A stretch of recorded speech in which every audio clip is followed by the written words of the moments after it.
Écoute, imagine un pays, mettons, un pays qui obtient une note de 96 sur 100 sur son bulletin d'évaluation démocratique. OK, c'est une excellente note. Ben oui, c'est ça.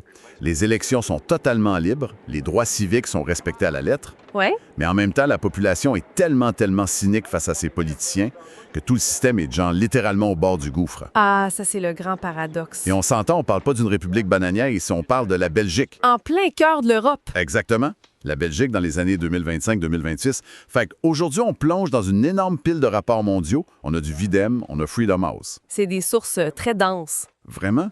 Et le but, notre mission, dans le fond, c'est d'essayer de comprendre comment une démocratie peut s'effondrer de l'intérieur pendant que, sur papier, tout a l'air absolument parfait. Je suis vraiment curieux d'entendre ton analyse là-dessus. Ben écoute, je suis prête parce que c'est un cas d'école fascinant. Surtout, tu sais, quand on le place dans le contexte mondial actuel. Ouais. Le rapport 2025-2026 de l'Institut VEDEM est super clair là-dessus. On est en plein dans ce qu'ils appellent la troisième vague d'autocratisation. Ça sonne un peu apocalyptique, ça.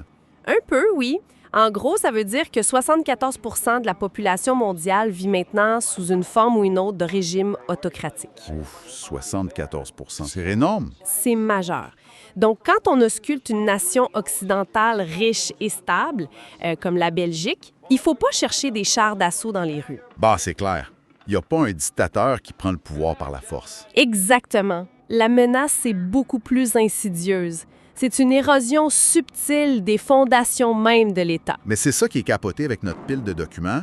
On a ce grand paradoxe, tu sais, comment un pays peut frôler la perfection pour l'organisation de ses élections, mais perdre complètement la confiance de son propre monde. C'est une très bonne question. C'est comme si les chiffres se contredisaient d'un rapport à l'autre. En fait, les chiffres se contredisent pas. Ils racontent juste deux histoires complètement différentes. OK, comment ça? Ben, en sciences politiques, on sépare souvent la légitimité d'une démocratie en deux morceaux distincts. Lesquels? De la légitimité procédurale d'un bord et la légitimité d'extran de l'autre. OK, arrête-moi tout de suite. Explique-moi ça avec un exemple concret parce que légitimité d'extran, c'est un peu lourd comme terme. C'est vrai. Mettons, pense à un restaurant. Un restaurant, parfait. La légitimité procédurale, c'est ta cuisine. Est-ce que les normes d'hygiène sont respectées? Ouais, est-ce que les frigos sont à la bonne température? Exact. Est-ce que les cuisiniers ont leur diplôme? Est-ce que les couteaux sont propres? La Belgique, là-dessus, elle a la note parfaite de l'inspecteur. OK.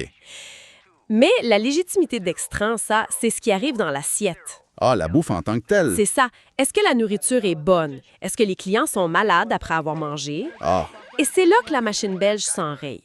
fait que le processus est impeccable, mais le résultat... Le résultat, les politiques publiques, l'efficacité de l'État, Ben. c'est plus au rendez-vous. Ça explique tellement bien le contraste dans nos rapports.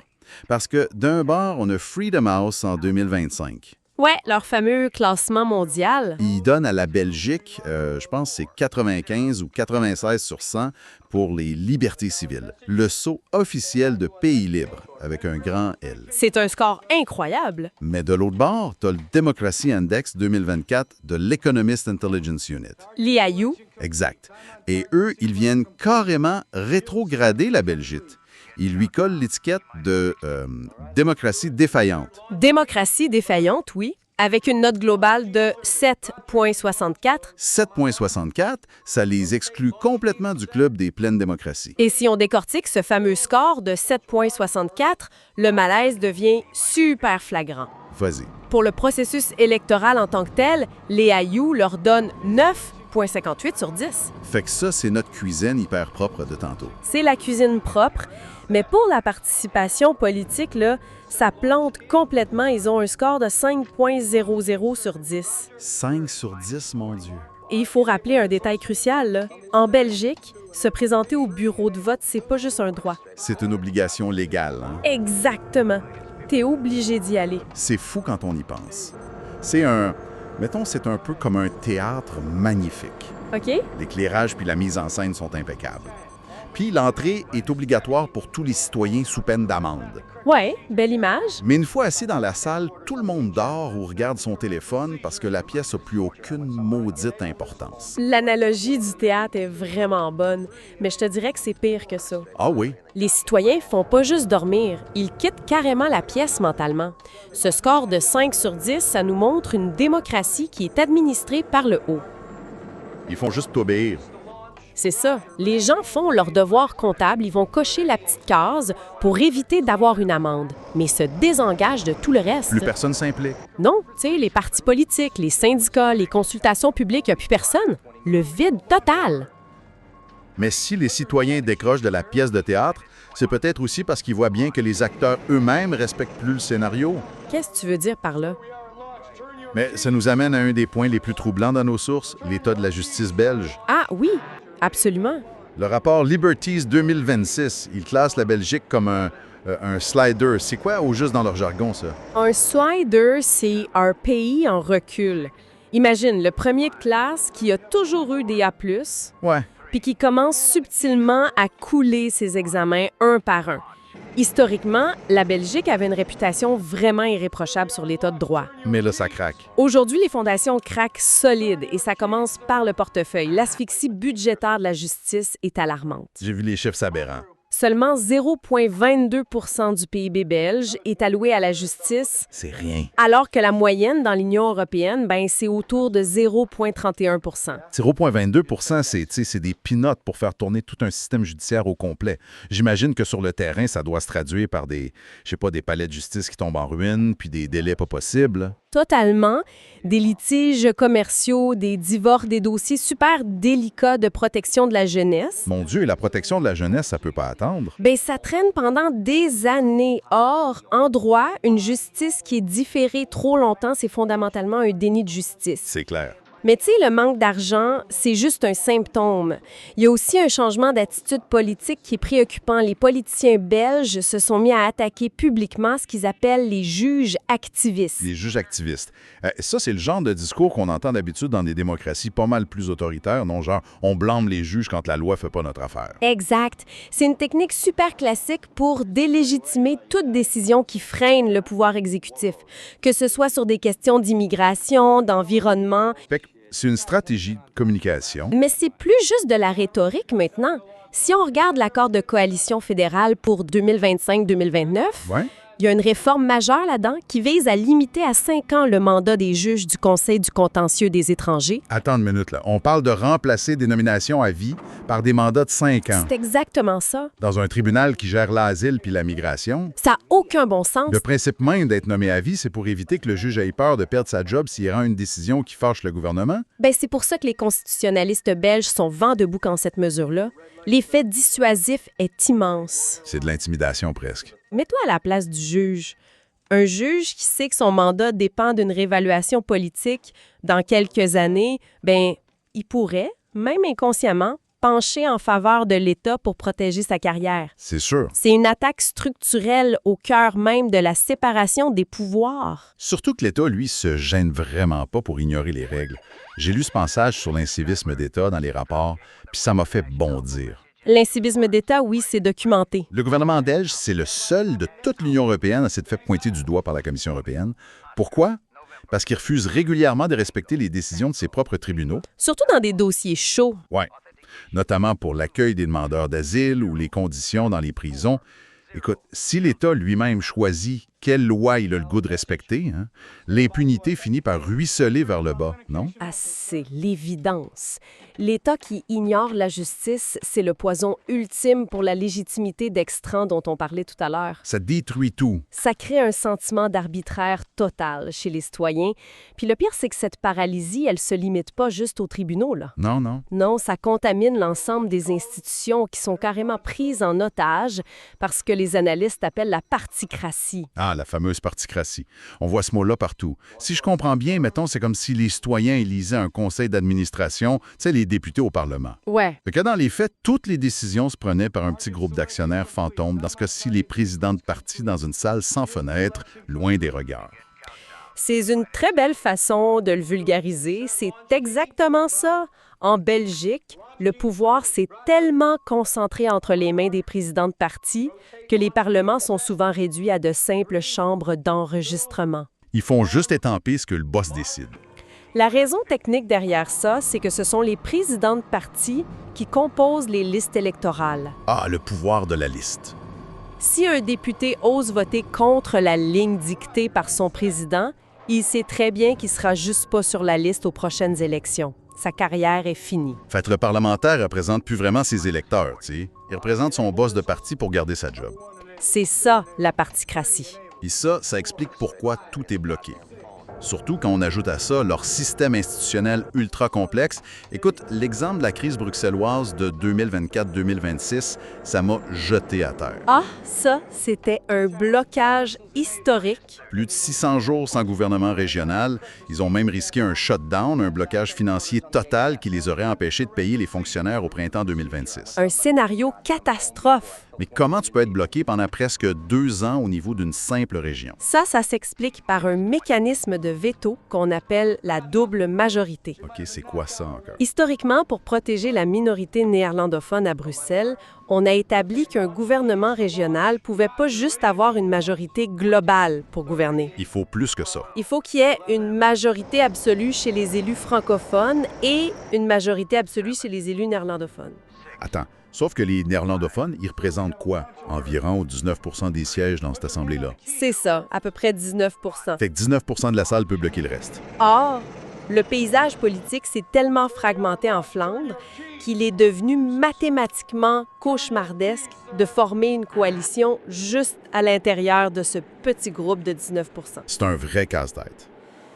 Donc, tu as une règle qui, avec les mathématiques électorales actuelles, permet à une toute petite poignée de sièges de prendre en otage la formation du gouvernement pour l'immense majorité de la population. C'est un passe total. Mais pourtant, tu sais, on entend souvent parler du fameux compromis à la belge. C'est censé être leur grande force, non? Mettre des gens diamétralement opposés autour d'une table jusqu'à ce qu'il y ait de la fumée blanche. Ça l'a été leur grande force. Le pacte scolaire, le pacte social d'après-guerre. Le compromis, ça a longtemps été un outil super brillant pour pacifier un pays qui est traversé par de profondes divisions linguistiques et philosophiques. Ouais, on s'entend, c'est un pays complexe. Mais le mécanisme s'est perverti avec le temps.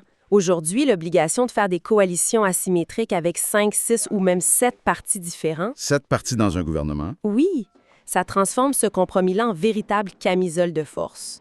Fait qu'au lieu d'avoir, je sais pas, un grand consensus visionnaire, ils se ramassent avec le plus petit dénominateur commun. Exactement. Toute réforme d'envergure, que ce soit sur les pensions ou la fiscalité, elle est automatiquement vidée de sa substance pour plaire à tout le monde. Fait qu'ils font rien. Et ça tue l'imputabilité politique. Le citoyen, c'est plus du tout qui punit ou qui récompensait aux élections. Ben non, parce que chaque parti passe son temps à blâmer ses partenaires de coalition pour les échecs du gouvernement. C'est pas ma faute, c'est l'autre parti qui a bloqué. C'est exactement le discours qu'on entend. Et ça, on voit très bien comment la population le vit sur le terrain. Quand on regarde les chiffres de l'Institut wallon de l'évaluation, la prospective et la statistique, les buts, oui, pèsent en 2023. Ouf! Les chiffres font mal. Seulement 22 % de confiance envers les parlements et les partis. 22 % et à peine 26 % de satisfaction globale envers la démocratie. C'est une chute libre, tu sais, parce qu'on sait que ce chiffre-là était à 51 % en 2018. C'est massif. La moitié de la confiance s'est évaporée en 5 ans. Ouais, mais attention, parce qu'il faut vraiment nuancer ces chiffres-là. Ils révèlent quelque chose de fondamental. Quoi donc? La population rejette pas l'État-providence en tant que tel. Les mêmes sondages montrent que la confiance culmine à 87 % pour le système de santé Ah! et à 83 % pour la sécurité sociale. Ça, c'est super intéressant. Donc, les citoyens adorent l'école publique, ils font totalement confiance aux hôpitaux. Ce qu'ils détestent, c'est vraiment l'élite partisane chargée de gérer tout ça. C'est une colère qui est très ciblée. Et elle n'est pas juste idéologique, là, elle est profondément matérielle. Matériel fait. L'Institut Solidaris a publié un indice du bien-être en 2025 qui met vraiment le doigt sur le bobo. Qu'est-ce qu'ils disent? En 10 ans, le quart le plus pauvre de la population belge a vu son bien-être s'effondrer de 23,1 %. Ouf. Presque un quart de perte. Pendant ce temps-là, le bien-être du corps le plus riche, mais il n'a pas bougé d'un poil, il est resté super stable. Fait que c'est littéralement une crise de déclassement social. Plus tu es précaire, plus tu sens que la sécurité sociale te protège moins, puis plus tu vois les politiciens comme une petite clique qui protège le statu quo des riches. Exactement. La perte de confiance est directement corrélée au portefeuille. Et face à ce ressentiment de masse qui gonfle, le système politique belge réagit en utilisant ses vieux mécanismes de défense. Comme quoi? Notamment le fameux cordon sanitaire. Ah, le cordon sanitaire. On va en parler parce que c'est fascinant. Ça, c'est cet accord historique entre les partis et les médias pour isoler l'extrême droite. Particulièrement en Flandre, oui. À la base, ça a été créé contre le Vlaams-Blok parce que ce parti-là avait des racines carrément liées au régime nazi puis à l'apartheid. Oui, historiquement, c'est ça. Fait que l'idée, c'était de s'entendre entre tous les autres partis pour ne jamais faire de coalition avec eux puis de leur bloquer l'accès au plateau de télé pour pas leur donner une plateforme. Il faut le dire, pendant des décennies, ça a fonctionné. C'était une digue unique en Europe pour empêcher la normalisation des discours haineux. Sauf qu'aujourd'hui, Le problème, c'est qu'en 2026, l'efficacité de ce barrage médiatique-là est rendue complètement caduque par les algorithmes. ah ben oui, Internet a tout changé. Les leaders populistes s'en fichent de ne pas penser au téléjournal de 20 heures. Ils parlent directement à des millions d'électeurs sur les réseaux sociaux. C'est sûr. Mais au-delà de TikTok puis compagnie, il y a un méchant dilemme éthique et démocratique ici. Puis là, je vais me faire l'avocat du diable 2 secondes. On prend pas position ici, on fait juste rapporter ce que les politologues disent. Là. Bien sûr, c'est un vrai débat de sciences politiques. On parle souvent du paradoxe de l'intolérance de Karl Popper. Oui, très connu. L'idée que pour protéger une société tolérante, il faut être intolérant envers les intolérants. C'est la base théorique du cordon sanitaire. Mais en pratique, si un parti récolte le quart ou même le tiers des votes en Flandre et que les autres partis s'allient systématiquement pour l'exclure du pouvoir, est-ce que tu viens pas valider à 100% le discours de ce parti-là qui dit « Ah, regardez, il y a une caste d'élite qui vous vole votre vote ». Écoute, tu viens de mettre le doigt sur le casse-tête absolu des politologues belges en ce moment. C'est le nœud du problème. C'est devenu une prophétie autoréalisatrice. C'est ça. D'un côté, le cordon sanitaire remplit sa mission.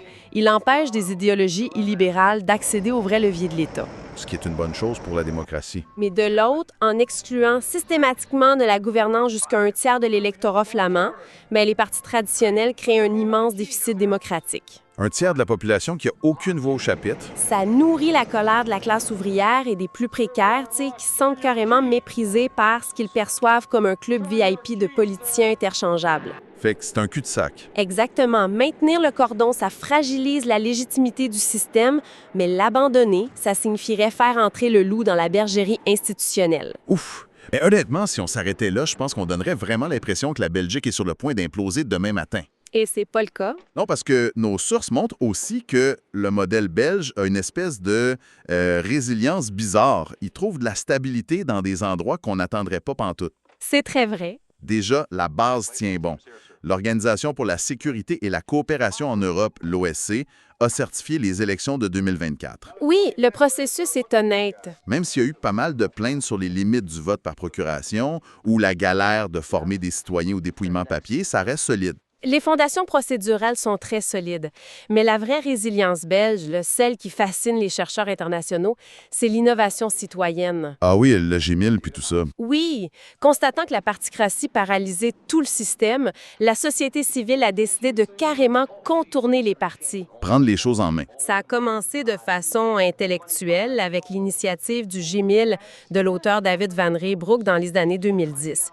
L'idée de base, Ramener la méthode de la démocratie athénienne d'il y a 2500 ans, c'est-à-dire, les tirages au sort des citoyens. et le plus fou, c'est que c'est pas resté juste un projet universitaire dans un tiroir. En 2026, on voit carrément l'intégration formelle de commissions délibératives mixtes. C'est exceptionnel à l'échelle européenne. On mélange des citoyens tirés au sort au hasard avec des députés élus pour débattre de vraies lois. C'est actif au Parlement bruxellois, c'est en Wallonie. Et la communauté germanophone a même créé un conseil citoyen permanent. Un conseil permanent. C'est un mouvement majeur. Bon, il y a un bémol, bien sûr. Ces assemblées citoyennes-là manquent encore souvent de pouvoir décisionnel contraignant. Les politiciens ne veulent pas lâcher le volant au complet. Voilà, les partis traditionnels hésitent encore à leur donner le dernier mot. Mais ça prouve une chose fondamentale. Les citoyens belges sont pas apathiques. Ils s'en foutent pas. Non, ils veulent s'impliquer, ils veulent revitaliser la souveraineté populaire. C'est juste qu'ils refusent de le faire à travers les partis politiques actuels. Super encourageant. Et si on parle d'institutions, mettons, qui ramènent de la stabilité en contournant les partis politiques, on est obligé de parler du roi. Ah, la monarchie. C'est quand même la plus grande ironie de cette histoire-là. Dans une démocratie ultramoderne du 21e siècle, complètement étouffée par ses propres partis, c'est la monarchie, l'institution non élue par excellence, qui vient sauver les meubles. C'est très paradoxal, oui. Le roi Philippe obtient 5,9 sur 10 en niveau de confiance. Il distance complètement la classe politique. Et son rôle a rien de folklorique dans ces moments-là, tu sais. Dans l'architecture institutionnelle belge, le roi agit vraiment comme l'arbitre en chef, justement parce qu'il s'élève au-dessus des querelles partisanes. De toute façon, ces actes doivent être contresignés par le gouvernement, non? Exactement. Il n'a pas un pouvoir absolu, mais il a une influence cruciale. Lors des crises interminables de 600 jours pour former une coalition, c'est le Palais royal qui donne le tempo. C'est lui qui convoque le monde. C'est le roi qui nomme les informateurs, les formateurs, qui force les présidents de partis à venir s'asseoir à la table de négociation. Le tact et la réserve de Philippe ont vraiment solidifié cette fonction d'ancrage neutre. Il aurait l'air pas mal assuré parce que les sondages montrent que la princesse héritière Élisabeth est super populaire. Il y a 43 % de la population qui aimerait carrément l'avoir sur le trône d'ici 10 ans. 43 %, oui. C'est comme si la continuité de la couronne devenait, tu sais, le filet de sécurité psychologique du pays face à un exécutif qui s'effrite un peu partout. C'est le paradoxe final de notre analyse. Face à une légitimité d'extrême qui s'écroule, les Belges se raccrochent aux institutions qui incarnent la permanence. La couronne d'un côté et le dialogue citoyen direct de l'autre. C'est fascinant. Bon, on a brassé énormément de concepts aujourd'hui. Pour ceux qui nous écoutent, si tu devais faire l'autopsie finale de la Belgique de 2026 à partir de nos rapports, là, ça ressemble à quoi, en gros? La grande synthèse, c'est que la Belgique n'est absolument pas une dictature. Faut que ce soit clair. Bon, c'est ça. C'est une coquille formelle de démocratie libérale qui est robuste. Un citoyen ne risque pas la prison pour ses opinions. Mais son moteur institutionnel est grippé. Grippé solide. Au point où le pays frôle l'illégitimité par l'épuisement de ses résultats. Le diagnostic est clair. Le pays est en sursis institutionnel. Fait que c'est quoi le remède? Pour s'en sortir, la recette implique des refondations lourdes. Il faut refinancer massivement la justice pour stopper l'hémorragie de l'État de droit. Ça, c'est la base. Il faut démanteler ces règles de double majorité qui bloquent le système. Et surtout, il faut intégrer la délibération citoyenne de façon contraignante. Pour vrai, pas juste pour faire beau. Oui, pour briser le monopole étouffant des partis politiques. Wow! Ça nous ramène tellement à notre analogie de départ, tu sais. La radiographie de la Belgique montre que le squelette est intact, les os sont super solides, mais c'est le système nerveux qui répond plus pantoute. C'est une très belle image. Et ça nous laisse sur une réflexion universelle. Parce que peu importe le pays qu'on habite, si les règles du jeu démocratique garantissent un processus électoral parfait, mais que ce même processus-là échoue systématiquement à freiner la chute du bien-être des plus vulnérables, Oui. à quel moment est-ce que le vote cesse d'être le grand pouvoir du citoyen pour devenir juste un petit rituel d'obéissance administrative? Et surtout, comment on fait pour redonner du vrai pouvoir aux électeurs avant que le théâtre ne ferme définitivement ses portes? C'est ça la vraie question. Bienvenue au débat. Quand on conçoit l'architecture d'un grand édifice public, on s'attend généralement à une structure claire et lisible. T'sais, on veut voir des piliers porteurs bien définis, des fondations solides. C'est l'essence même de la confiance qu'on accorde à la bâtisse dans laquelle on entre. Oui, tout à fait. C'est une question de physique, mais c'est surtout psychologique. On veut comprendre comment le poids est réparti pour être assuré, surtout quand on parle de l'ensemble de notre démocratie. Exactement. Sauf que si on observe l'architecture institutionnelle de l'État belge, les plans officiels défient complètement la gravité. On parle d'un territoire qui, pour genre 11,5 millions d'habitants, superpose 7 parlements et 6 gouvernements. C'est une complexité d'envergure mondiale. Complètement. Et pourtant, les véritables piliers qui empêchent cet édifice-là de s'effondrer n'apparaissent même pas dans la Constitution. C'est le point de départ de notre échange aujourd'hui, dans cet espace de discussion rigoureux où on croise de multiples perspectives pour éclairer des enjeux complexes. On plonge au cœur de la particratie belge, c'est-à-dire cette concentration absolue du pouvoir décisionnel entre les mains des états-majors des partis politiques. Et c'est une exception qui soulève de graves questions.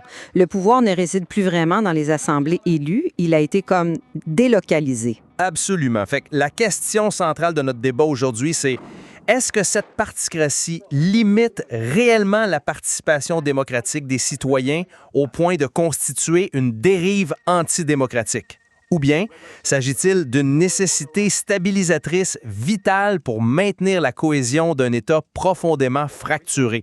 Moi, je soutiens que malgré toutes ces lourdeurs, ce système agit comme une ingénierie consociative indispensable. C'est le ciment d'un pays divisé et sans ces parties hyper puissantes, l'État serait paralysé. Et moi, de mon côté, je suis convaincue que les structures juridiques et financières de cette même particratie ont dangereusement muté au fil du temps. Elles ont créé une oligarchie opaque qui confisque le pouvoir des citoyens ordinaires. Ça bafoue les principes élémentaires de l'État de droit. C'est plus un outil de stabilisation du tout, c'est devenu un système de préservation pour une élite. C'est une position forte.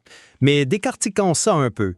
Si on regarde la Belgique avec un œil de politologue, on a un pays traversé par des forces centrifuges historiques massives. On a des clivages profonds entre le nord, la Flandre, qui est néerlandophone et plus à droite économiquement, et le sud, la Wallonie, francophone et plus à gauche. Ouais, les divisions sont très nettes. C'est ça.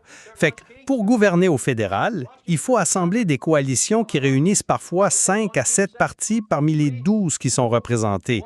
Dans un système qui exige souvent des majorités des 2/3 ou des doubles majorités linguistiques, la marge d'erreur est strictement nulle. Je conteste pas la complexité mathématique de former un gouvernement là-bas. Ce que je conteste par contre, c'est la méthode que les partis utilisent pour faire tourner la machine.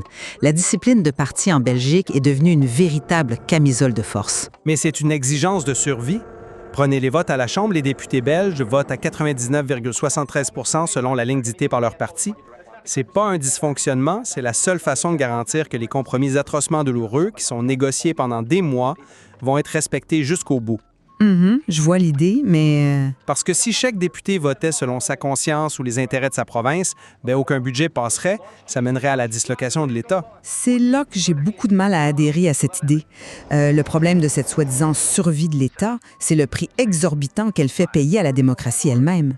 Le système a opéré un verroulage institutionnel complet, principalement au niveau légal et financier. Tu penses au nombre d'élus? Oui, les données sont accablantes. On compte aujourd'hui 31 806 mandataires politiques en Belgique. C'est ahurissant. C'est littéralement un politicien par kilomètre carré. Et pour financer cette machinerie-là, le financement public est écrasant. On parle d'une enveloppe de 75 à 80 millions d'euros par an distribués aux partis. C'est vrai que ce sont des montants assez impressionnants. Ils le sont. Ça représente 80 % de leurs revenus. Fait que les cadres juridiques entourant cette manne financière ont transformé les partis en extension de l'État. Le parlementaire n'est plus un représentant libre garanti par la Constitution, il est devenu un simple employé. S'il ne vote pas avec les fameux 99,73 %, il est menacé de relégation sur les listes électorales. Donc, les parlements sont plus que des chambres d'enterrement. Ouais, mais attends. Laissez-moi vous arrêter une seconde sur la question du financement. Il faut absolument se rappeler le pourquoi de ce financement public massif. Il n'est pas tombé du ciel pour enrichir les politiciens. Ça a été instauré suite à des traumatismes profonds dans les années 90. Vous parlez des scandales de corruption. Exactement. L'affaire Augusta Dassault, par exemple. C'était un immense scandale où de l'argent de pots de vin lié à des hélicoptères militaires atterrissait direct dans les caisses des partis. La réponse juridique à ça, ça a été d'assainir la démocratie en interdisant les dons corporatifs. Le but était de libérer les partis des lobbies privés. En garantissant ce financement, on garantit leur indépendance, en théorie. Je comprends parfaitement l'intention historique. C'était noble au départ, sans aucun doute. Mais l'exécution de cette loi-là a créé une asymétrie colossale. Vous parlez d'indépendance face aux puissances d'argent, sauf que les partis sont devenus leur propre puissance d'argent. En thésaurisant, oui. Oui. Comme la loi exige pas qu'ils dépensent tout l'argent proportionnel à leur vote, ils l'accumulent. Aujourd'hui, les partis belges ont un patrimoine combiné de près de 156,8 millions d'euros. Ils placent cet argent en bourse, ils achètent des bâtiments. Ce qui prouve bien qu'ils sont à l'abri des pressions externes. Mais à quel prix pour l'équité démocratique? Un nouveau mouvement citoyen qui voudrait se lancer aujourd'hui doit affronter des mastodontes qui ont des dizaines de millions en banque. Et cette soif de ressources s'arrête pas là. Faut regarder la zone grise incroyable des intercommunales. Ah, je sens que vous allez aborder la question du clientélisme. Absolument, parce que c'est le cœur du réacteur. Historiquement, en Belgique, il y avait la pilarisation. La société était divisée en silos étanches, catholiques, socialistes, libéraux. Les partis géraient tout le quotidien. Aujourd'hui, ça s'est effondré, mais les partis ont survécu en mutant. Ils ont gardé leur réseau à travers ces fameuses intercommunales, des structures publiques créées pour gérer l'eau ou les déchets au niveau local. Sauf qu'il y en a plus de 323. Juste pour être clair sur les chiffres pour ceux qui nous écoutent, tu dis qu'on a maintenu plus de 300 structures locales, souvent opaques, pour distribuer des postes. Environ 10 000 postes d'administrateurs. 10 000. Le scandale Publifang-Netis en Wallonie l'a prouvé récemment. Des mandataires locaux touchaient des milliers d'euros pour siéger dans des comités qui se réunissaient quasiment jamais. Le cadre légal perpétue un clientélisme de l'ombre pour nourrir l'armée militante des partis. Je comprends pourquoi vous pensez cela, et c'est clair que Publifin est indéfendable sur le plan éthique. Mais laissez-moi vous offrir une perspective différente sur l'architecture globale. Reprenons notre métaphore du début. Je comparerais la particratie belge à de l'ingénierie parasismique. De l'ingénierie parasismique, OK.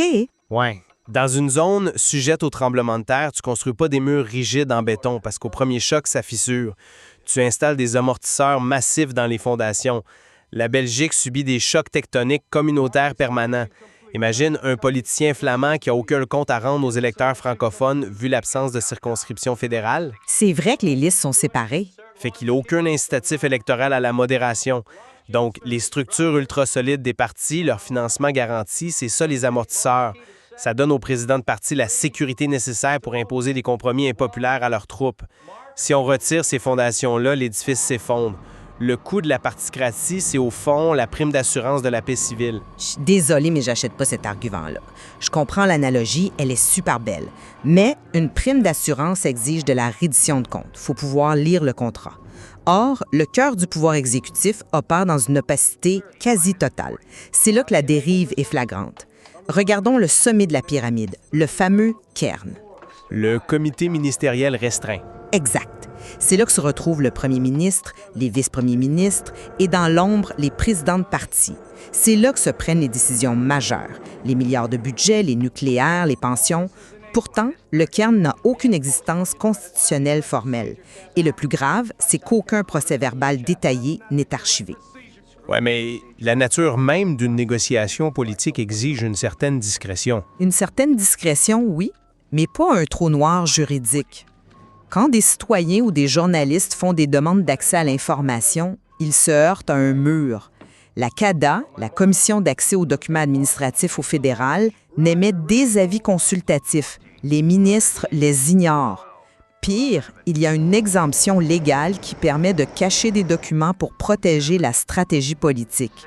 C'est un chèque en blanc monumental. Il est indéniable qu'il y a un déficit de transparence. Le Conseil de l'Europe le dit aussi chaque année. Mais il faut comprendre la psychologie des négociations de coalition belge. On parle de centaines de jours de tractation. Le record de 541 jours en 2010 ou les 239 jours plus récemment. Ah wow, c'est vraiment des délais absurdes. T'es rendu public en temps réel, la surenchère préélectorale et la polarisation médiatique empêcheraient tout compromis. Les bases militantes hurleraient à la trahison sur les réseaux sociaux. Dans ce contexte ultra sensible, le secret, c'est le laboratoire indispensable du consensus. Exigeons un peu de précision ici. Faisons une comparaison internationale. Prenons le modèle néerlandais. C'est aussi une démocratie consociative avec des coalitions hyper fragmentées. Pourtant, le gouvernement néerlandais publie systématiquement les agendas annotés des ministres. Il publie les listes de décisions du Conseil. C'est un contexte différent. Mais oui. Ça prouve que la transparence totale n'empêche absolument pas de faire fonctionner des coalitions complexes. Le secret institutionnalisé en Belgique, il protège pas le compromis, il protège l'oligarchie partisane de l'imputabilité, il sert à cacher les chantages politiques. C'est très pertinent et je reconnais les vertus du modèle néerlandais. Mais la Belgique possède une dimension asymétrique que les Pays-Bas n'ont pas, avec la ségrégation électorale entre francophones et néerlandophones. Aux Pays-Bas, un parti constructif gagne des voix partout. En Belgique, publier des notes de travail fournirait juste des munitions aux extrêmes pour détruire les passerelles entre le Nord et le Sud. C'est la réalité brute. Mais regardez les effets désastreux de cette opacité-là sur le terrain. L'absence d'influence des citoyens ordinaires, ça alimente une défiance systémique. Et ça se traduit dans les urnes. On voit la montée fulgurante des partis anti-système. Le PTB à l'extrême gauche ou le Vlaams Belang à l'extrême droite. Ils prennent le pouvoir localement, comme à Ninove dernièrement. La particratie asphyxie la confiance publique. la montée des extrêmes, c'est un phénomène européen et pas juste belge, tu sais. Certes, mais la réponse belge est unique et c'est ça qui est fascinant. C'est devenu un laboratoire mondial de la démocratie délibérative, justement parce que la particratie est incapable de se réformer de l'intérieur. La société civile a dû inventer d'autres voies. Tu fais référence aux initiatives comme le G1000? Absolument. Le G1010 en 2011, c'est né au milieu de la crise des 541 jours. Des citoyens se sont dit, si les partis sont paralysés, on va délibérer nous-mêmes. Et le mécanisme central, c'est le tirage au sort. C'est vrai que c'est une distinction importante. Pourquoi le tirage au sort change la donne, selon toi? C'est la clé de voûte. Quand on tire au sort un panel représentatif, on neutralise les incitatifs toxiques de la particratie. Ces citoyens n'ont pas d'élection à gagner, n'ont pas à élever des fonds ou satisfaire un président de parti. Ils écoutent des experts et cherchent la solution la plus logique. Et ça fait boule de neige. On a maintenant le Conseil citoyen permanent communauté germanophone, une première mondiale. On a aussi des commissions délibératives mixtes à Bruxelles. Ça prouve que les citoyens peuvent gérer des enjeux complexes sans le filtre étouffant des partis. Si les partis sont vos amortisseurs parasismiques, bien, les citoyens sont en train de construire un tout nouveau bâtiment à côté parce que l'ancien est devenu inhabitable. C'est un point super intéressant, bien que je le formulerais différemment. Moi, je ne vois pas ces innovations délibératives comme la preuve de l'échec du système. Au contraire, je vois la preuve de son extraordinaire adaptabilité institutionnelle. L'édifice belge a compris qu'il devait évoluer. Et qu'est-ce qu'il fait? Il intègre ses panels citoyens dans le processus législatif pour l'enrichir. Sous forme de recommandations seulement. Oui, des recommandations formelles que les élus s'engagent à débattre. Ça prouve que la structure peut se moderniser et écouter la société civile sans abandonner la stabilité que procurent les grands partis. On ne construit pas un nouveau bâtiment à côté, on greffe une nouvelle aile lumineuse sur les fondations existantes. On la bonifie, tu sais. Je parlerais plutôt de récupération cosmétique. Tant que ces recommandations resteront non contraignantes sur le plan légal, la dynamique ne changera pas. Tant que le CARN aura le dernier mot absolu derrière des portes closes, le pouvoir réel n'aura pas bougé. C'est juste une illusion de participation pour relâcher la pression populaire pendant que les vraies décisions sont dictées par un cartel politique surfinancé. Bref, en guise de synthèse de cet échange, il me semble que notre discussion met en lumière la dualité indissociable du système belge. De mon point de vue, la complexité asymétrique du pays nécessite la force centripète de la particratie. Ce système de partis fort, malgré sa lourdeur et son opacité résiduelle, reste le meilleur rempart contre la désintégration de l'État. Ça a tenu bon jusqu'à présent. Et pour ma part, je maintiens que cette concentration extrême du pouvoir protégée par l'opacité et des financements disproportionnés a transformé un outil de pacification en une fin en soi. Ça limite structurellement l'émancipation démocratique des citoyens et ça sert surtout à la survie électorale d'une poignée de partis. On se rejoint néanmoins sur un constat clair, je pense. Le système subit actuellement des pressions sans précédent. Entre la dette publique, la montée des radicaux et la volonté citoyenne de transparence, la Belgique navigue sur une ligne très étroite, entre le risque de paralysie et le potentiel d'innovation démocratique unique. C'est très vrai.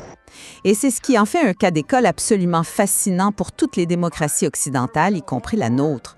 Il y a encore énormément à apprendre en regardant les données de transparence publique là-bas pour comprendre comment le pouvoir s'exerce réellement dans l'ombre. En effet, si les amortisseurs parasismiques tiennent encore le coup, les architectes feraient bien de publier enfin les vrais plans détaillés de l'édifice, avant que les résidents décident d'en abattre les murs pour le rénover eux-mêmes. Merci à tous d'avoir suivi cet échange.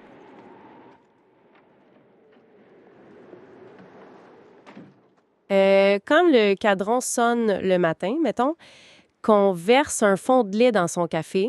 Ouais, la routine classique. Exact. Qu'on déverrouille son téléphone intelligent pour scroller les nouvelles ou qu'on paye son billet de métro avec sa carte bancaire, bien, la dernière chose à laquelle on pense spontanément, c'est à la ville de Bruxelles. C'est clair. C'est tout à fait normal de ne pas y penser du tout, mais on devrait. Ah oui? Ben oui, parce que les règles invisibles qui encadrent absolument chaque petite étape de cette routine-là, elles ont été décidées là-bas. On parle de décisions qui affectent directement, vraiment intimement le quotidien d'environ 450 millions de citoyens. Fait que de la composition chimique de notre nourriture jusqu'à genre la protection de nos données personnelles sur nos téléphones. Absolument tout. Le problème, dans le fond, c'est que la façon dont ces décisions sont réellement façonnées, ça reste une espèce de grande boîte noire pour le public.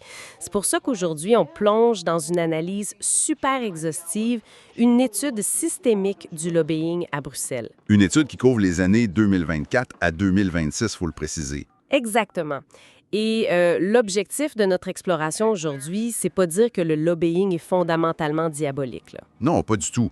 À la base, dans une démocratie, c'est un mécanisme qui est normal. Les élus, ils ne sont pas des experts en tout. Ils ont besoin de consulter pour obtenir une expertise technique. Et c'est crucial de le rappeler, je veux dire, les institutions européennes doivent réguler un marché hyper complexe. Ils ont besoin de données concrètes. Oui, ça se comprend. Mais ce que les documents de notre analyse mettent en lumière aujourd'hui, c'est la réalité empirique de cette pratique-là sur le terrain. L'étude montre vraiment comment une immense machine d'influence qui souffre d'une asymétrie de ressources juste colossale vient littéralement dicter les règles du jeu. Bon, décortiquons ça un peu. Pour vraiment saisir comment ça affecte le prix de notre épicerie ou la confidentialité de nos textos, il faut d'abord regarder l'arène physique où tout ça se déroule. La ville elle-même. Voilà. Bruxelles, c'est le deuxième plus grand pôle de lobbying au monde. Juste derrière Washington. C'est ça. Et géographiquement, l'étude explique que ça fonctionne presque comme une ville de compagnie, tu sais, une company town. Oui, l'analogie est bonne. Sauf que, l'industrie locale de cette ville-là, c'est pas la fabrication d'automobiles ou de papier. L'industrie locale, c'est la fabrication de l'influence. Et ce qui est fascinant ici, c'est la topographie même du pouvoir. Tout se concentre dans un tout petit périmètre, ce qu'on appelle le quartier européen. OK. On y trouve le bâtiment Berlaymont avec sa forme en croix super reconnaissable qui abrite la Commission européenne. Juste à côté, tu as le bâtiment Europa pour le Conseil et l'espace Léopold pour le Parlement. Tout est collé dans le fond. Exactement. Et cette proximité physique-là, c'est pas un hasard. Elle est calculée pour réduire la friction entre le régulateur et le régulé. Le lobbying moderne, c'est pas juste envoyer de gros dossiers techniques par courriel. Non, c'est une industrie de contact. Totalement. Une industrie de contact humain, où l'accès social définit le pouvoir. Les sources décrivent ça super bien. Ils parlent de comment les vraies affaires se brassent dans des espaces beaucoup plus informels. Les fameuses 5 à 7. Ouais, on parle des hôtels de luxe comme de Stanhope, des espaces de co-travail branchés comme la Loft Bruxelles ou encore la fameuse Place du Luxembourg. La place luxe. La Place Luxe, c'est ça. C'est là où les assistants parlementaires, les fonctionnaires puis les lobbyistes se retrouvent le jeudi soir. C'est là que les relations de confiance se construisent autour d'une bière, bien loin des micros officiels. Aïe aïe. Et l'échelle de cette industrie donne le vertige. Juste pour donner un ordre de grandeur, sans noyer tout le monde avec des chiffres, Vas-y. on parle de près de 30 000 lobbyistes qui gravitent quotidiennement à Bruxelles. Près de 15 000 organisations enregistrées. Aïe aïe. 30 000 personnes dont la job, c'est juste de parler aux politiciens. C'est une armée. Oui. Et l'industrie dépense des milliards d'euros chaque année juste pour maintenir cette présence-là. Les 162 plus grands acteurs corporatifs déclarent à eux seuls au moins 343 millions d'euros. C'est une véritable armée de l'ombre dont le seul travail est d'orienter la plume des législateurs. C'est un budget faramineux. Mais ça m'amène à une réflexion assez évidente. Laquelle? Si l'accès privilégié puis la confiance s'achètent à coups de millions, qui a les moyens de payer les prix d'entrée? Et fatalement, qui reste bloqué à la porte? C'est précisément là qu'on observe une asymétrie complètement écrasante. Le paysage de l'influence, c'est pas un terrain de jeu équitable. Il est dominé, sans partage, par quelques grands secteurs. Genre qui? La Big Tech trône au sommet. On parle de plus de 113 millions d'euros par année, suivi de très près par le secteur de la finance, l'industrie des énergies fossiles, la chimie, puis l'industrie pharmaceutique. OK. Pour illustrer à quel point ce déséquilibre est profond, regardons un chiffre qui m'a vraiment fait bondir dans l'étude. Ouais. Les dépenses de la finance. Oui. Dans le secteur financier, les grandes banques dépensent 30 fois plus en lobbying que toutes les ONG, les syndicats puis les groupes de défense des consommateurs réunis. 30 fois plus. 30 fois plus. Ah, Face à une force de frappe financière de cette taille-là, la voix de la société civile, elle est juste noyée. Et le résultat direct de cette asymétrie financière-là, c'est une asymétrie d'accès. Des recherches citées dans le rapport montrent que 75% des réunions de haut niveau de la Commission européenne se font avec des représentants de grandes entreprises. 75%. Oui. Mais pire encore, les groupes d'experts consultatifs, là, ceux qui rédigent les toutes premières ébauches des lois dans des bureaux fermés. Avant même que le public n'en entende parler. Exact. Bien, ces groupes-là sont systématiquement dominés par l'industrie. Mais là, attends, je vais me faire l'avocat du diable un instant. Vas-y. Est-ce que c'est pas tout à fait logique, dans le fond, si les institutions européennes s'attaquent à des dossiers ultra complexes, genre les algorithmes d'intelligence artificielle ou la réglementation des marchés, c'est normal qu'elles se tournent vers Meta, Google ou les grandes banques, non? Parce que c'est eux qui ont l'expertise. Ben oui, ce sont eux qui possèdent les données réelles et l'expertise la plus pointue. On veut pas que des gens qui connaissent rien à la tech fassent des lois sur la tech. C'est un super bon point. Mais ça soulève une question extrêmement importante sur le concept même de capture réglementaire. La capture réglementaire, ouais. Ouais. L'expertise technique, elle est vitale pour rédiger une bonne loi, c'est vrai. Mais quand ceux qui fournissent cette expertise sont ceux-là même qui vont subir la loi, ben le dialogue délibératif se transforme en monologue industriel. Ah, je vois, ils prêchent pour leur paroisse. Totalement. Ces acteurs-là fournissent pas des données neutres. Ils fournissent des données formatées et filtrées spécifiquement pour protéger leur propre modèle d'affaires. Et en plus, ils avancent même pas toujours à visage découvert. L'étude mentionne ces fameuses agences de relations publiques, des firmes de consultation comme FTI Consulting ou Burson. Les facilitateurs. C'est ça. Ces firmes agissent comme des boucliers réputationnels. Une compagnie pétrolière, par exemple, peut externaliser son lobbying à ces cabinets-là. L'agence fait le sale boulot en coulisses pour retarder des lois climatiques. Pendant que la compagnie pétrolière garde une image publique super lisse et continue de faire de la belle publicité sur l'énergie verte. Exactement. Et c'est là que ça devient vraiment intéressant. Parce que pour s'assurer de conserver cet accès-là, ils ont des tactiques de l'ombre. Parlant du phénomène des portes tournantes. Ah oui, le revolving door. Pour bien comprendre l'absurdité de la patente, l'étude utilise une comparaison. Imagine un arbitre de hockey en plein milieu du 7e match de la finale de la Coupe Stanley. OK, la pression est dans le tapis. Le match est serré. Soudainement, l'arbitre enlève son chandail rayé noir et blanc, enfile le chandail d'une des deux équipes, prend un bâton, puis continue de patiner sur la glace. En gardant le sifflet dans sa bouche. En gardant le sifflet. C'est complètement impensable dans le sport. Bien, à Bruxelles, c'est pratiquement la norme. L'analogie est frappante, mais c'est exactement ça. Le rapport révèle que jusqu'à 50% du personnel qui travaille dans les grands cabinets de lobbying bruxellois provient directement des institutions européennes. La moitié. La moitié. La valeur d'un ancien législateur sur le marché privé, c'est pas juste son carnet d'adresses, c'est sa maîtrise intime des failles d'une loi qu'il a lui-même contribué à rédiger. Les cas cités sont ahurissants. On a José Manuel Barroso, un ancien président de la Commission européenne, qui part travailler chez Goldman Sachs. Daily Crew chez Uber. Et ça s'arrête pas. L'étude soulève le cas de Maria Luisa Albuquerque en 2024. C'est une ancienne ministre qui a travaillé pour un grand collecteur de dettes privées avant de devenir commissaire européenne aux services financiers. On met littéralement le loup à la tête de la bergerie. Complètement. Et le pire, c'est que tout ça opère sous le couvert d'une prétendue transparence. L'Union européenne se vante d'avoir un registre de transparence. Ah oui, on a lu là-dessus.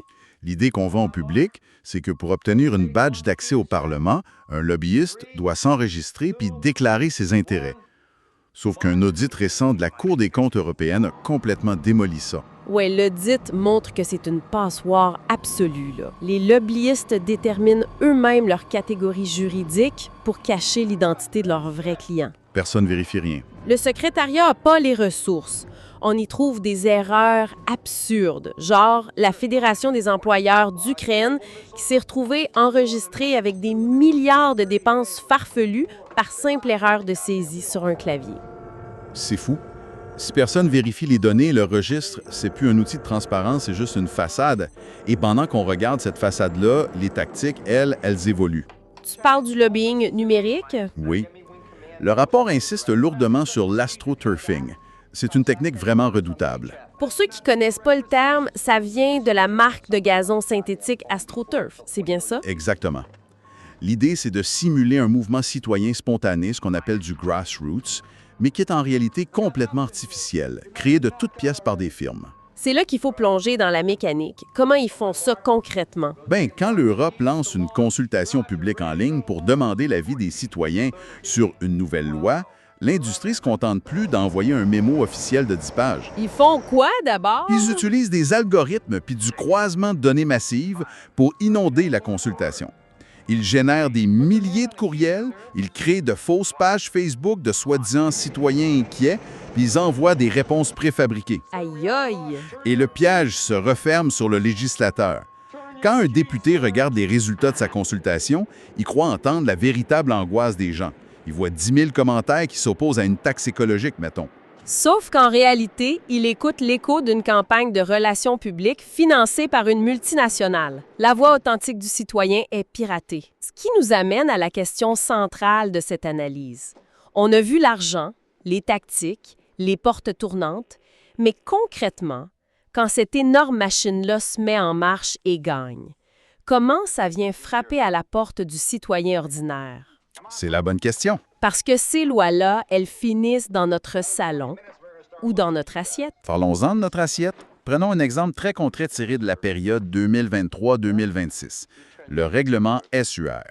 Le règlement sur les pesticides, c'est ça? Oui, l'objectif était clair et soutenu par la science, réduire de moitié l'usage des pesticides chimiques en Europe d'ici 2030 pour protéger la santé publique puis la biodiversité. En principe, c'est une excellente nouvelle pour quiconque achète des pommes au supermarché puis qui préfère ne pas manger de perturbateurs endocriniens. Ben oui, mais l'industrie agrochimique menée par des géants comme Bayer puis le lobby CropLife Europe a vu ça comme une menace existentielle pour ses profits.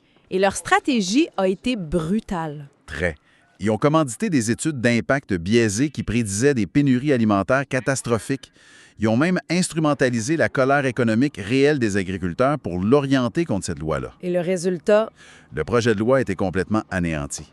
Fait que la composition chimique de ce qu'on mange reste soumise aux impératifs de vente de l'industrie. C'est un cas d'école de victoire du lobbying. Mais à l'inverse, l'étude montre que quand l'industrie fait pas bloc, les choses peuvent changer, comme avec la loi sur la restauration de la nature. Oui, celle-là elle a réussi à passer de justesse. Et tu sais pourquoi? Parce qu'une alliance super atypique s'est formée. Des groupes de citoyens ont été rejoints par de grandes entreprises comme Nestlé ou IKEA. C'est assez ironique. Vraiment. Ces entreprises-là ont réalisé que la perte de biodiversité allait détruire leur propre chaîne d'approvisionnement à long terme. Fait que c'est seulement quand la grande corporation se fracture de l'intérieur que la voie environnementale citoyenne trouve un espace. Mais bon, cette fracture corporative-là, elle est rare. Souvent, les rangs se serrent. Regardons le monde du travail avec la directive CSDD sur le devoir de vigilance. Ah oui, l'idée de base, c'était de rendre les grandes marques responsables si leurs sous-traitants, à l'autre bout du monde, utilisaient du travail forcé. En gros, s'assurer que le chandail en coton qu'on achète au centre d'achat n'a pas été cousu par des esclaves modernes. Puis l'industrie a répliqué. La pression a été d'une brutalité inouïe.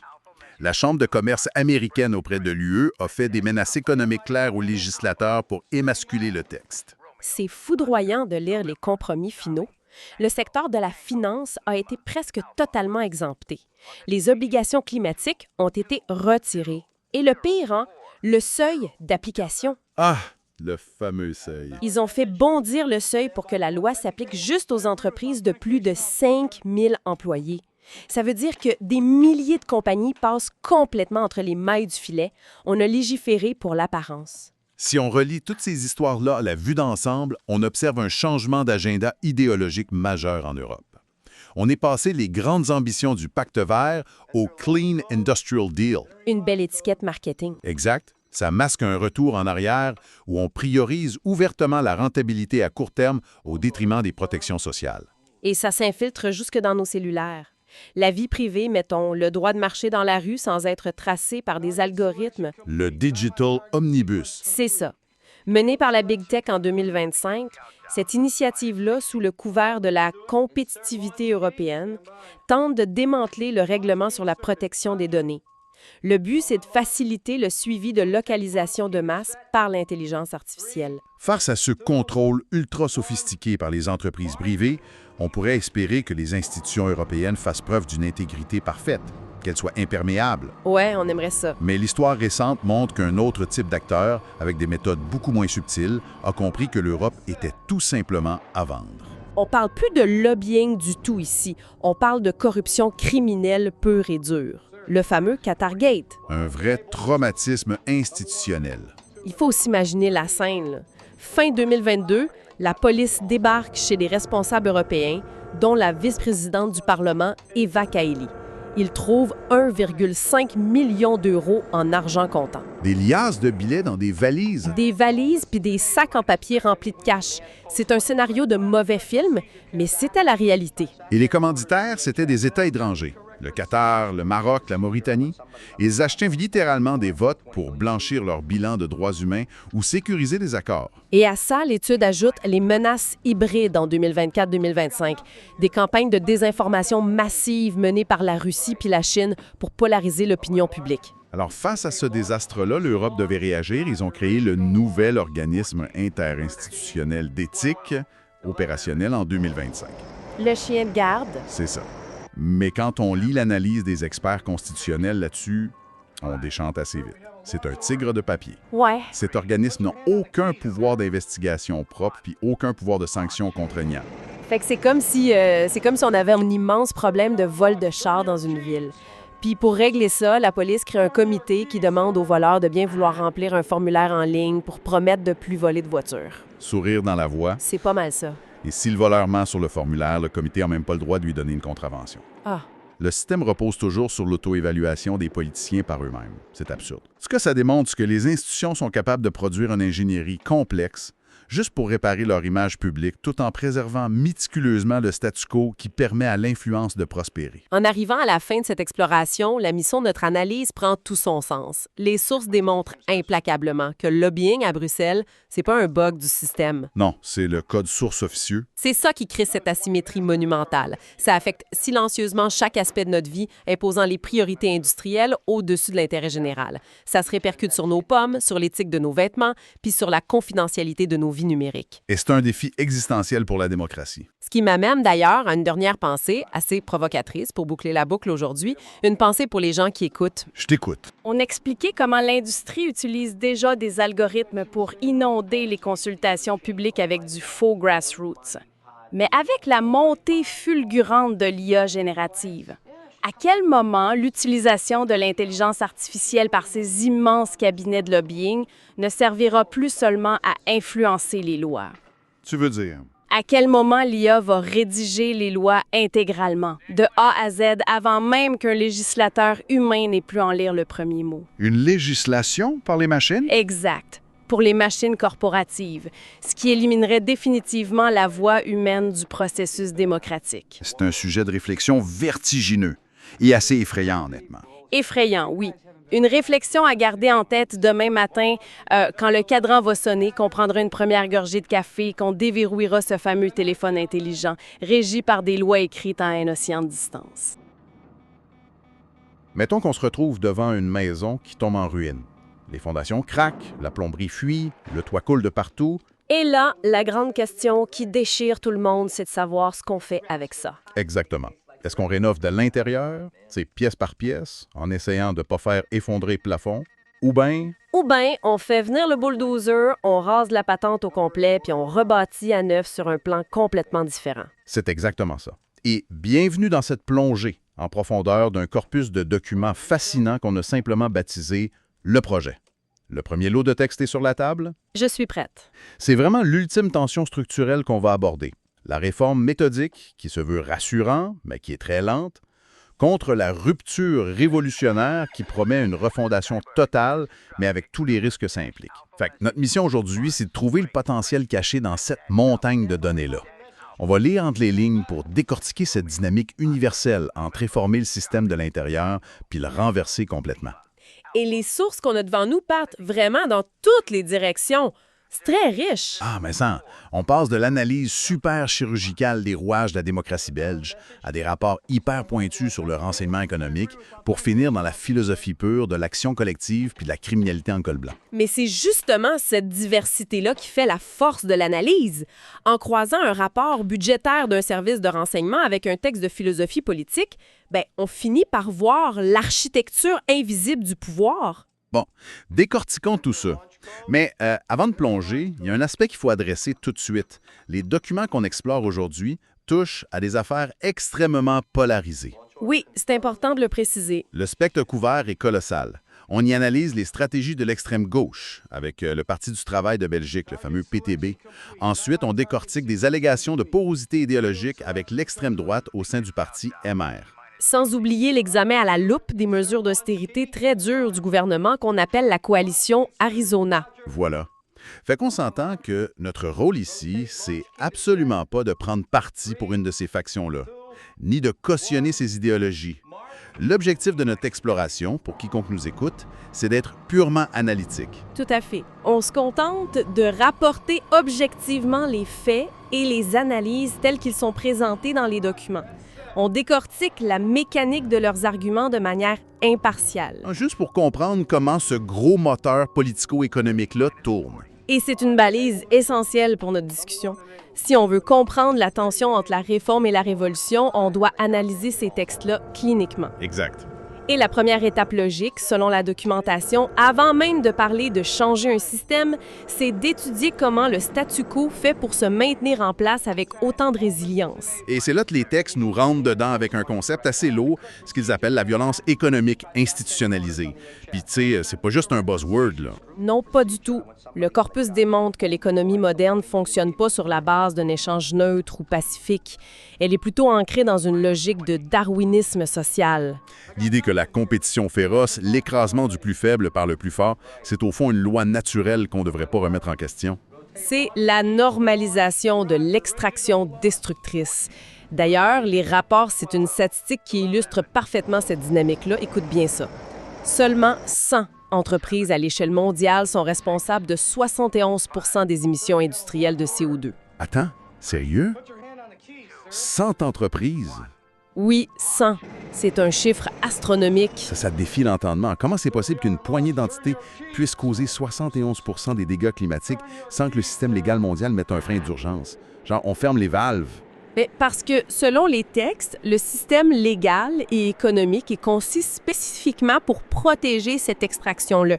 Et c'est là que le concept de néolibéralisme devient central dans nos sources. Ah oui, la section avec le philosophe Michel Foucault. Exactement. Foucault explique comment le système mute. Il se contente plus de nous diriger d'en haut avec des lois strictes. Il s'infiltre carrément dans notre psychologie. Le néolibéralisme transforme chaque individu en un, je cite, entrepreneur de soi-même. Un entrepreneur de soi-même. Tu sais, au premier abord, ça a l'air super positif. On nous dit de prendre notre vie en main, de bâtir notre propre marque personnelle, de s'optimiser. Mais les documents soulignent que c'est le piège parfait. C'est la récupération capitaliste par excellence. Tellement. Prenons l'exemple de ce qu'on appelle la gig economy, l'économie des petits boulots. Un chauffeur pour une grande application de transport n'est plus considéré comme un employé qu'on doit protéger. Non, c'est rendu un partenaire, une micro-entreprise. Voilà. Et s'il ne gagne pas assez pour vivre, le système lui dit que c'est parce qu'il n'a pas travaillé assez d'heures ou qu'il s'est mal organisé.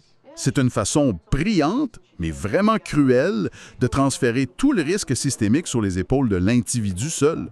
J'avais une image en tête en lisant ces passages-là. Ah oui, laquelle? C'est littéralement comme si on faisait face à une infection généralisée du sang, genre une septicémie, puis que la solution proposée par le marché, c'était de nous vendre une petite application de méditation sur notre téléphone. Des pansements numériques. Exact. On télécharge des solutions de bien-être personnel ou on lance des petites start-up sociales en pensant qu'on guérit le monde. Mais est-ce qu'un individu, même super bien intentionné avec son application de pleine conscience, peut vraiment ébranler une structure qui concentre 71 % des émissions dans les mains de 100 compagnies? Ce qui est fascinant ici, c'est d'observer la mécanique de cette illusion-là. Les auteurs des textes convoquent Antonio Gramsci et son concept d'hégémonie culturelle. Un classique? Oui, Et Gramsci nous dit que la plus grande victoire d'un système dominant, c'est pas de contrôler la population par la force policière, c'est de lui faire accepter ses propres valeurs comme étant du simple bon sens. Ah, ça c'est fort. On en vient à croire que la compétition acharnée et l'épuisement professionnel, c'est les seules façons naturelles de vivre en société. Exactement. L'eau dans laquelle on nage devient complètement invisible pour nous. Et ça mène directement à ce que le sociologue Alain Ehrenberger appelle la pathologie de l'autonomie. J'ai trouvé ce bout-là super percutant. C'est très lourd. On exige de l'individu qu'il soit autonome, performant et résilient à tout moment. Donc, quand une personne fait un épuisement professionnel, quand elle craque sous la pression financière, elle ressent ça comme un échec strictement personnel. Elle a honte, carrément. Oui. Le système, lui, s'en sort blanchi et dédouané pendant que l'individu porte tout le fardeau de la culpabilité. C'est une analyse super puissante. Fait que si l'action individuelle est systématiquement neutralisée, individualisée, puis récupérée par le marché, la suite logique, quand on veut vraiment changer les choses, c'est de se tourner vers l'outil collectif par excellence. l'État. La bonne vieille réforme institutionnelle. Et c'est là que notre corpus devient un véritable thriller politique parce qu'il nous amène directement en Belgique. La Belgique est présentée dans ces pages-là comme le laboratoire ultime pour tester les limites absolues de la réforme de l'intérieur. Et le choix du cas belge par les chercheurs est vraiment pas anodin. Ils décrivent le système politique belge comme une forme extrême de particratie. Attends, une particratie, pas une démocratie. Explique-nous un peu la mécanique derrière ce terme-là, parce que ça a l'air de changer toute la donne. C'est le cas de le dire. Dans une démocratie classique, le Parlement détient le pouvoir législatif. Les députés débattent et votent. Dans la particratie belge, telle que décrite dans les rapports, le pouvoir réel s'est déplacé des élus vers les sièges des partis politiques. Fait que c'est centralisé. Très. Et plus spécifiquement vers les présidents de ces partis-là. La mécanique est simple. Le financement public massif des partis donne un contrôle financier quasi total au président. Il contrôle les listes électorales. OK, je vois le genre. Donc, on y observe une discipline de vote d'une rigidité implacable. Si un député veut voter selon sa conscience contre la ligne de son président de parti... Il sait que sa carrière politique est probablement terminée. Exactement. Wow. C'est l'hyper-centralisation du pouvoir, mais derrière des portes closes.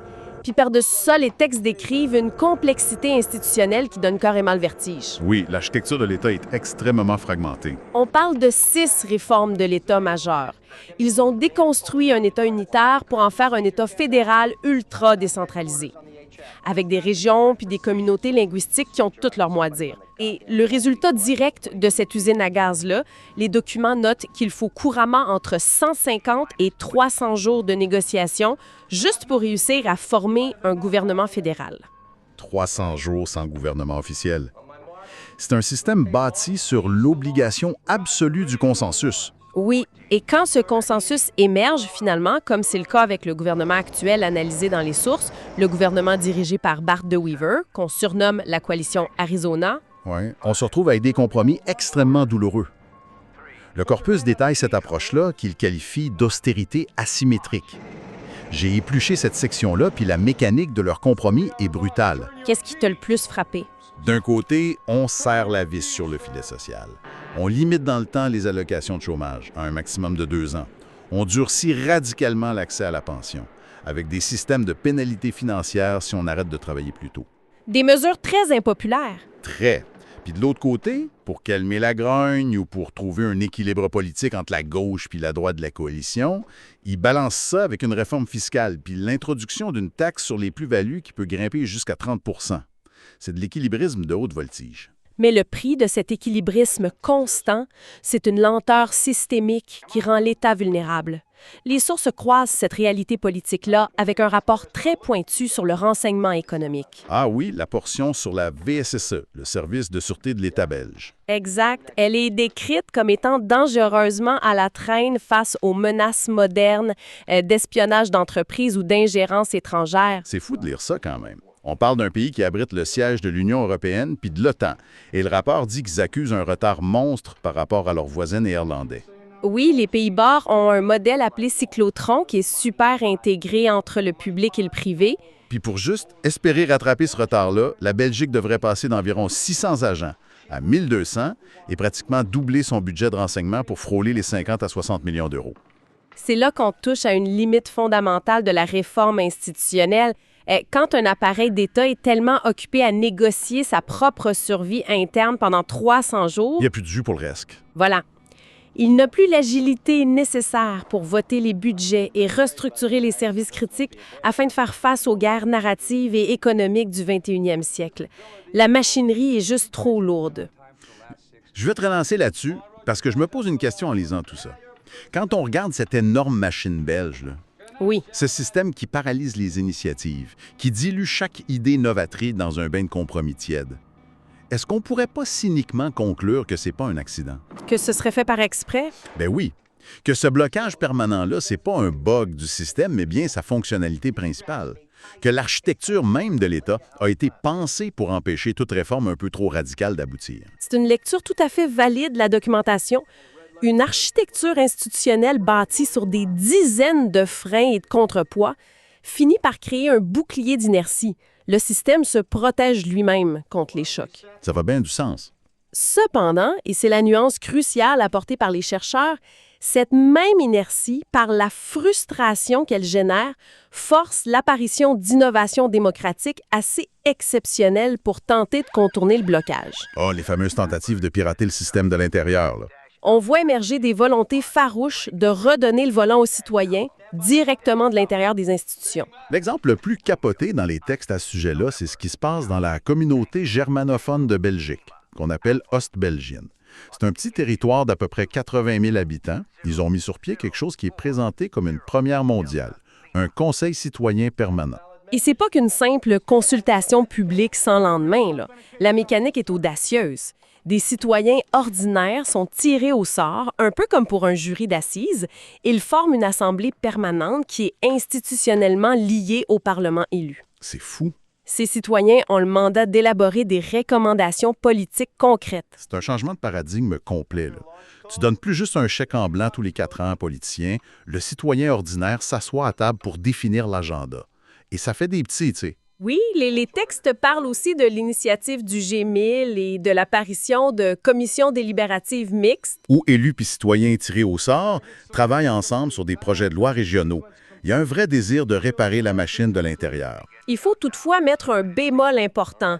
Si on relie ces belles initiatives d'Ostbelgiens au cadre constitutionnel décrit plus tôt, on frappe un mur de briques. Ah oui, le fameux mur légal. Sur le plan purement légal, la Constitution stipule que, je cite, « Tout pouvoir émane de la nation ». Et dans la jurisprudence belge, la nation ne peut s'exprimer que par le Parlement dûment élu. Fait que j'utilise une analogie ici. C'est un peu comme si ces assemblées citoyennes-là, c'est un nouveau logiciel révolutionnaire, super performant, puis participatif. Mais ils essaient de faire tourner ce logiciel-là sur la Constitution, qui est un vieux hardware du 19e siècle. C'est une excellente image. C'est une excellente image. Le vieux matériel a tout simplement pas les ports nécessaires pour brancher le nouveau logiciel. Les recommandations des citoyens n'ont aucun pouvoir contraignant en fin de compte. Les politiciens élus gardent toujours le droit de veto final. L'analogie matérielle est parfaite. Et le corpus ajoute une autre couche de complexité qui vient fausser le jeu. Le lobbyisme. Ouf, ouais. Les rapports citent des évaluations très sévères du GRECO, qui est le groupe anticorruption du Conseil de l'Europe. Ce groupe pointe du doigt une faille béante dans le système belge. L'absence de registre obligatoire pour encadrer le lobbying et le manque total de cooling-off periods, ce qu'on appelle les périodes de carence. Le fameux pantouflage. Le fait qu'un ministre ou un haut fonctionnaire puisse démissionner le vendredi puis commencer à travailler le lundi matin comme lobbyiste pour la multinationale qu'il était censé réglementer la semaine d'avant, c'est aberrant. C'est précisément ça. Et c'est là que la limite des assemblées citoyennes devient criante. Vous pouvez tirer au sort d'excellents citoyens de la classe moyenne pour débattre du climat, mais s'ils affrontent en coulisses une armée de lobbyistes professionnels qui naviguent dans les couloirs du Parlement sans aucune transparence et sans registre public, la symétrie de pouvoir est totale. Le système global finit invariablement par reproduire et protéger les intérêts de l'élite socio-économique. Bon. Fait que si le changement individuel est une illusion récupérée par le capitalisme, puis si la réforme par l'État se heurte à un mur constitutionnel, puis à une armée de lobbyistes, il reste quoi? il reste la rupture. C'est là que notre plongée dans les textes devient vraiment intense. Parce qu'on bascule vers la ligne dure, la vision révolutionnaire, l'idée de bâtir complètement en dehors des institutions. Les documents cartographient très clairement cette ligne de fracture à gauche de l'échiquier politique. Il y a ceux qui croient encore à la social-démocratie, c'est-à-dire apprivoiser le capitalisme pour le rendre plus humain. Le réformer, dans le fond. Oui.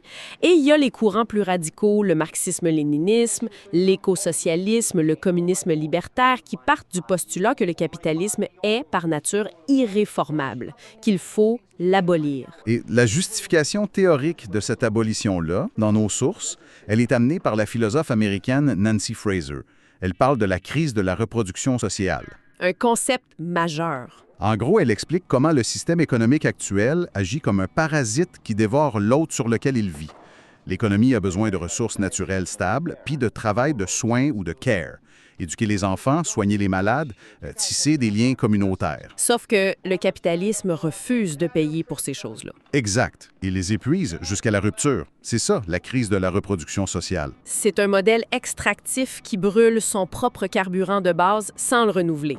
C'est pourquoi la frange révolutionnaire documentée dans ces textes ne cherche plus à amender les lois, mais à créer des alternatives systémiques immédiates. La construction d'un pouvoir parallèle. Et c'est là que je veux m'arrêter parce que c'est vraiment ici que ça devient passionnant. On parle pas de réunion dans un sous-sol en fumée à discuter de l'utopie d'une société sans argent, là. Non, on parle d'applications concrètes. Les sources documentent des modèles économiques de rupture qui tournent déjà à plein régime. L'exemple qui m'a fait tomber en bas de ma chaise, c'est la coopérative de Mondragon, située au Pays Basque en Espagne. On parle pas d'une petite épicerie de quartier, là. On parle d'un consortium géant de 257 coopératives unies. Un réseau qui emploie plus de 74 000 travailleurs. Attends un peu, je joue l'avocat du diable ici. 74 000 travailleurs.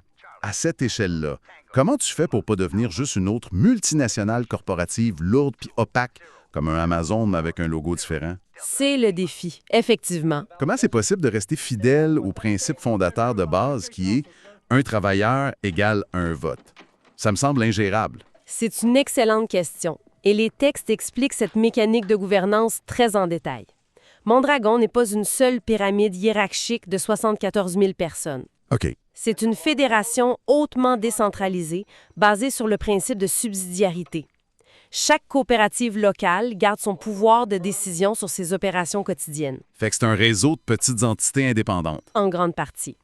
De plus, ils ont instauré des mécanismes financiers de solidarité interne. Si une des coopératives du réseau traverse une crise, les travailleurs ne sont pas licenciés sur le champ pour satisfaire des actionnaires. Ils sont redéployés temporairement dans d'autres coopératives du groupe. Ah wow, c'est un vrai filet de sécurité. Et le plus impressionnant, les écarts de salaire sont strictement plafonnés. Le PDG d'une de ces branches ne peut pas gagner 300 fois le salaire du travailleur de base, comme on le voit dans les grandes corporations. C'est généralement plafonné à un ratio de 1 pour 6 ou de 1 pour 9. C'est un changement de logique spectaculaire. Le capital, l'argent, ça devient un simple outil au service du travailleur, puis non l'inverse. Absolument. Et ce désir de refondation-là, il ne se limite pas qu'aux entreprises, il touche aussi au territoire physique. Les textes analysent longuement la stratégie d'occupation territoriale transformatrice. Le cas d'école présenté, c'est la ZAD, la zone à défendre de Notre-Dame-des-Landes en France. L'histoire de la ZAD est très révélatrice de cette tension entre le centre institutionnel et la marge révolutionnaire. À l'origine, l'État voulait bétonner 1650 hectares de terres agricoles pour y construire un aéroport. C'est ce qui s'est passé après. Exact. Ils ne sont pas juste rentrés chez eux après avoir gagné, ils ont littéralement occupé ces 1650 hectares-là pour y construire un laboratoire social. Ils ont mis en place des boulangeries collectives, des fermes partagées, des microbrasseries, des circuits d'économie circulaire. Ils ont recréé une société parallèle. En dehors de la juridiction des marchés financiers. C'est fou quand on y pense. C'est la mise en pratique de ce qu'on appelle la guerre de position. La documentation souligne que le véritable pouvoir subversif aujourd'hui naît quand l'individu refuse d'être le petit entrepreneur de lui-même, isolé dans sa compétition quotidienne. Fini l'application de méditation en solo. C'est ça, hein? Le pouvoir naît quand il s'ancre dans une solidarité collective massive. C'est recréer le tissu social que le néolibéralisme a déchiqueté. Et cette guerre d'opposition-là, cette création de commun, on la voit aussi à l'échelle mondiale dans l'espace numérique. L'exemple de Wikipédia est cité dans nos sources. Un exemple qu'on a tous sous les yeux. On l'utilise tous les jours sans y penser, mais quand on s'arrête 2 secondes pour analyser la patente, c'est capoté. Des millions d'individus à travers la planète qui investissent d'innombrables heures de travail bénévoles pour bâtir puis protéger la plus grande encyclopédie de l'histoire humaine. Sans aucune attente de profit. Zéro IMEA. Il n'y a pas d'actionnaire qui exige des dividendes. Il n'y a pas de paywall. C'est un commun numérique gigantesque qui prouve hors de tout doute qu'on peut créer une valeur inestimable puis la gérer efficacement sans jamais utiliser la logique de la propriété privée lucrative. Wikipédia, Mondragon, la ZAD. Ce sont toutes des démonstrations empiriques que la fatalité n'existe pas. D'autres rapports de force et d'autres façons d'organiser la production sont fonctionnels, et ce, à grande échelle. Quel voyage à travers ce premier lot de documents. L'analyse de ces textes nous a vraiment permis de voir que cette fameuse tension entre réformer le système ou faire la révolution, c'est pas juste un débat théorique plate pour des étudiants en sciences politiques. Non, c'est une dynamique viscérale qui se vit sur le terrain tous les jours. Elle est au cœur de chaque soubresaut de notre époque.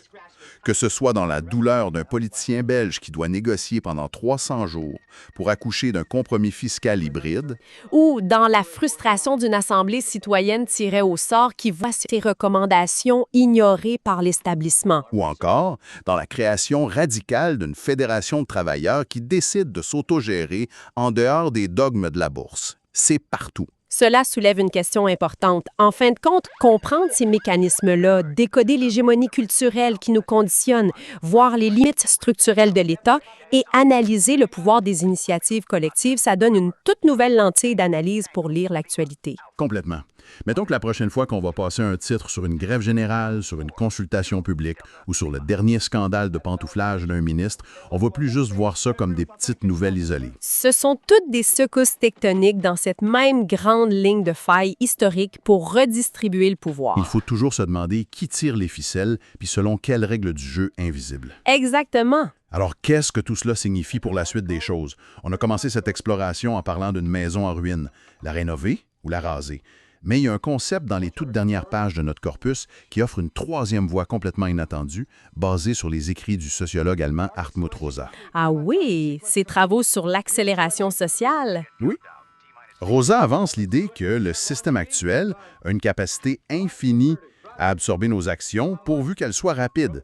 Les petites réformes d'urgence, les start-up technologiques hyperactives. Tout ça alimente ce qu'il appelle notre famine temporelle. C'est ça. On est tous essoufflés, on court sans arrêt dans notre roue de hamster. Le système adore la vitesse parce qu'il sait comment la monétiser. Et la vitesse empêche la réflexion collective profonde. Maison. Alors je laisse planer cette réflexion pour terminer.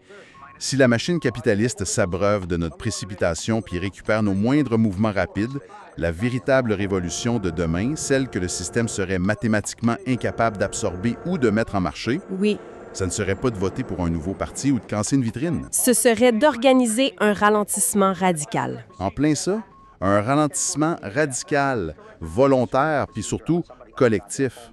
Une grève totale de la vitesse. Avant même d'essayer de réparer la machine ou de la détruire, la première étape subversive serait peut-être simplement d'arrêter de courir dans le noir pour enfin allumer la lumière puis regarder ensemble les plans de la maison.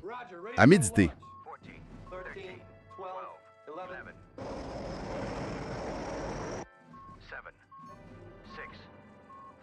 Sir, we have a launch order. Put your hand on the keys, sir. Sir, we are in launch. Turn your keys. Sorry, I'm so sorry. Turn your keys, sir.